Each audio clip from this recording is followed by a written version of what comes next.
যোৰহাট লোকসভা সমষ্টিৰ পৰা জয় লাভ কৰি গৌৰৱ গগৈয়ে আজি উপস্থিত হৈছেগৈ মাজুলীত।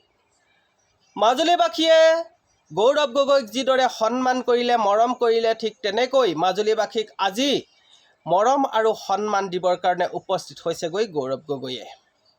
নমস্কাৰ প্ৰিয় বন্ধু বান্ধৱীসকল, আপোনালোকৰ বাবে লৈ আহিছোঁ এটা সুন্দৰ ভিডিঅ'। গৌৰৱ গগৈয়ে আজি কি পৰিস্থিতিত কিদৰে মাজুলীত উপস্থিত হৈছেগৈ সম্পূৰ্ণ আপোনালোকৰ ওচৰলৈ দেখুৱাবৰ কাৰণে যত্নপৰ হৈছোঁ। আৰু সম্পূৰ্ণ ভিডিঅ'টো আপোনালোকৰ আগত দেখুৱাৰ আগতে আপোনালোকক ক'ব বিচাৰিছোঁ যে আপুনি যদি আজি মোৰ চেনেলটোলৈ নতুনকৈ আহিছে তেনেহ'লে চেনেলটো ছাবস্ক্ৰাইব কৰি সহযোগিতা কৰিব বুলি আশা কৰিছোঁ, একেবাৰে নিজৰ বুলি।